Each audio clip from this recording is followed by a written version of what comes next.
Good morning, welcome to Herding Little Cows. I'm going to show you this morning how we make what is called a German pancake or a Dutch baby, or if you ask anyone in my family, a Norwegian toddler, a American teenager, whatever they call it that morning. So you're with us early this morning. You'll notice it is raining outside. It was pouring last night, so hopefully the day is going to turn out better. It's supposed to get sunny, but here's how you make a German pancake. So first I'm going to put about 6 tablespoons of butter in a pan. I am using a metal pan. I've used a glass pan in the past, and what the recipe says to do is to put the pan in the oven, let it get hot, then add your ingredients. We have had a glass pan shatter. Even though I thought the pan was cool enough and the ingredients were warm enough, it was still too much of a temperature difference. So I use a metal pan now. So a metal pan, 6 tablespoons of butter. It's going to go in the oven to start warming. We'll go back to that later. Okay, so then this recipe can be made using just a whisk in a bowl. That's how I made it for years. But we now do have a Vitamix, and so this is the easier way to do it. We're going to get out our eggs. I'm making a very large recipe. The original recipe calls for 2 eggs, 2 eggs, a half a cup of milk, a half a cup of flour, a pinch of cinnamon, and a pinch of salt. I am making enough for our large family, so I'm going to put 14 eggs here in the Vitamix. So I'm going to count them out so that I don't add too many. Almost dropped that one. So this is a breakfast you have to make the day of. You have to mix it all up right before you're ready to put it in the oven. But we woke up this morning and I realized we never made bread yesterday, so I didn't have anything to go with eggs. And I could have made pancakes or waffles, but this was what won out. Our normal breakfast every morning is eggs and toast. That happens probably 6 mornings a week.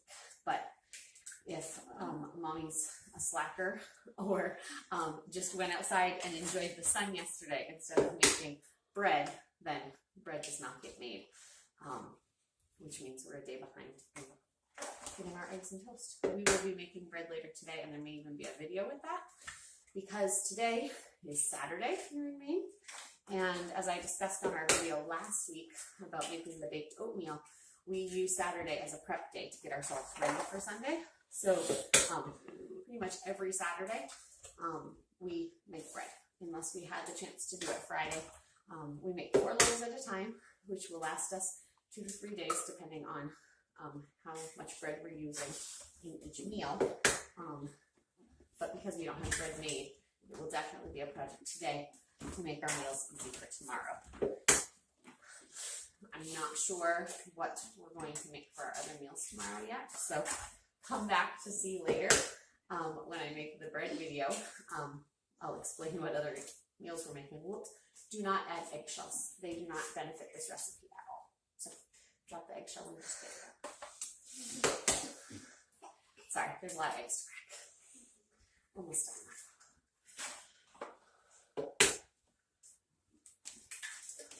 Okay. I'm going to rinse my hands.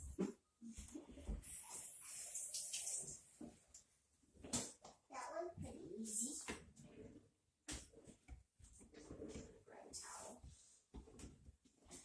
Okay, so then we're going to turn the Vitamix on. Make sure you put the top on. I don't know if you've ever used a Vitamix, but they're very powerful little machines. Sometimes mine makes a funny noise. It still works.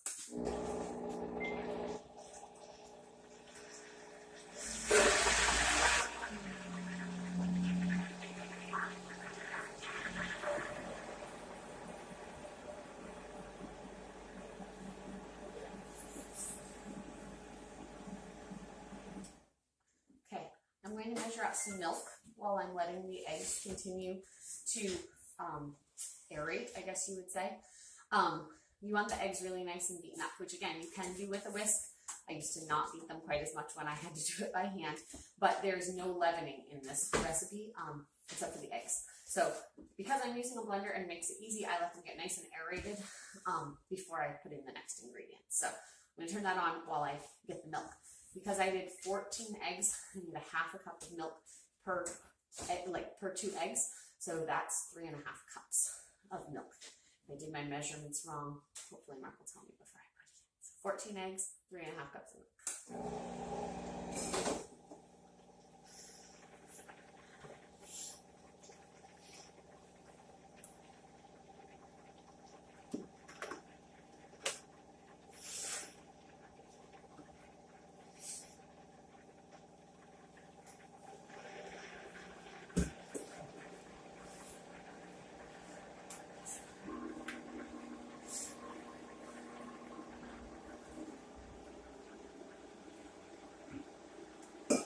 Teacups.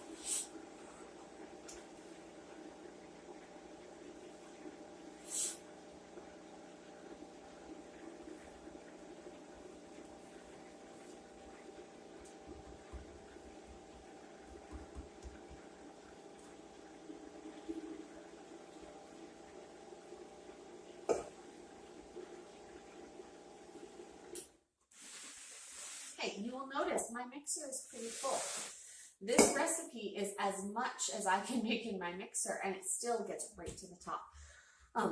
Most families will not need a recipe this large, but my family will eat every bite of this thing, and still if there's more. So it will get eaten. It tastes. I'm just going to do a couple shakes of cinnamon in here. Again,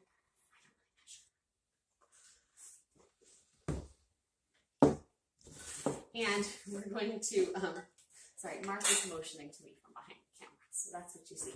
So I'm going to do a couple pinches of salt. There is no sugar in this recipe. I know that seems a little weird, but this comes out the consistency of really moist French toast. You feel like you're getting something really bready, but it actually is a whole lot of protein. And you serve it with things you would serve on top of pancakes or French toast. So we add syrup, we add powdered sugar, those types of things. You could do, we do maple syrup because that's what we like here in the house. But you could add lots of different things. So I add 3.5 cups of flour now, but I do 1 cup at a time, just to make sure that we don't have lumps. My oven is hot.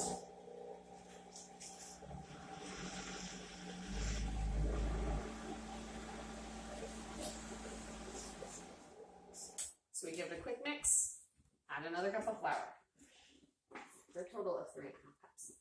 I measure by just scooping my flour. I know it's not proper flour measurement in this recipe. It works though.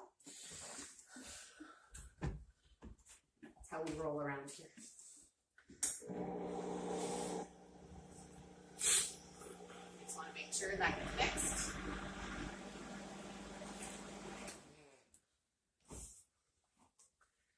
Still a little flour, it's okay. And I'm going to add that last 1.5 right now. Like I said, it's right to the top of the mixer. This is the blender. This is probably not the proper specifications. There's a fill line on here. This is how I use my blender. I fill everything right to the tip top till it falls out. So I guess you could get a bigger blender, but I don't know how you find one much bigger than this. I want to make sure the top's on so I don't shoot it everywhere.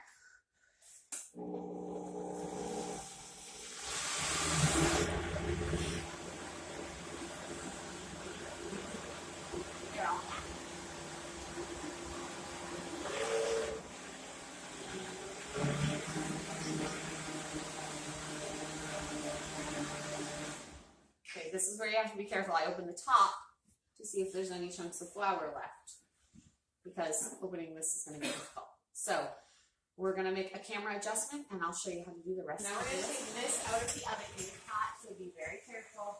If I make any sudden moves, you need new pot holders.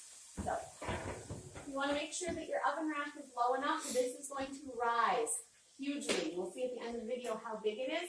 So you want to make sure your oven racks are low so that it gives it room to not rise into the top of the oven, which sometimes happens. So I'm just spreading the butter, the melted butter, around the pan. I doesn't have to be perfect, but that works as both a, it works to grease the pan, and it also works to add a lot of flavor to the German pancake. Be very careful pouring this. I've never gotten splattered by it, but it is hot oil in the pan. So, and you want your oven at 425 degrees. I think you could even do it up to 450, but we have a very touchy smoke detector in our house. And if I have it above 400, it tends to go off. So I try to do the lowest temperature possible. I will put the recipe in the description, or I will have Mark do that. But you can also find this recipe online. So again, remember the pan's hot, and not grab it with your bare hands. This is what it'll look like. Very soupy. Doesn't look like it's going to turn into anything, but this will work perfectly. So again, be very careful to leave back in the oven. You want this to have plenty of room to rise. It will rise over the top of the pan, which is fine. We will show you that. But it needs room that it doesn't fall as soon as it starts rising. So it needs to probably have that much room at least above the liquid that you have in the pan, and it's going to rise, and then the center will rise too. So we're going to leave this in the oven. We're putting it in right now at 716. I do not know exactly how long this cooks. We always just check to see if it has risen. You want the center to have risen because the sides will rise much more quickly than the center, but to know that it's cooked in the middle, you want the center to also rise. So we'll take a picture when we show you that it's done, and we'll show you how long it took for us to do it. Okay, so we'll see you in a minute. Okay, so this has been in the oven for, we put it in at 716, so it's been in the oven for 40 minutes. I always just watch it. You want the middle to rise. We forgot to mention in the last part of the video, don't open the oven while you're making this. It's like a souffle. It can fall if you open the oven while it's cooking. As it gets closer to the end of cooking time, it doesn't have as much of a chance to fall. But we put the light on so that we can look through the door. So you can see how big it rose. This is a Dutch baby.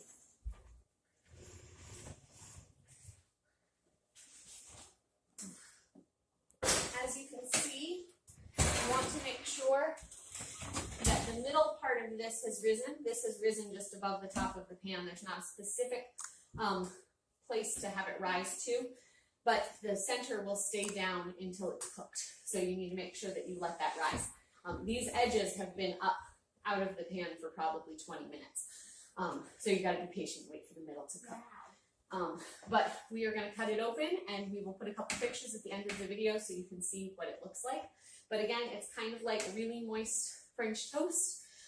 It gives you that feeling of I'm eating something really bready, but it's actually really full of protein, and everybody loves it. So thank you for joining Herding Little Cows. If you like this video, please subscribe on YouTube or like us on Facebook.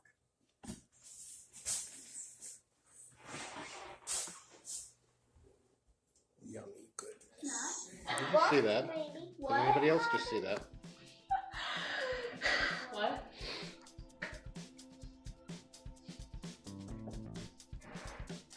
I don't think it'll do it now. It slid across the table. We should start this discussion. There's a little water on the table. Go ahead. If it doesn't touch. Naomi? Sorry. Get down high, please. There you go. Got a dancing plate.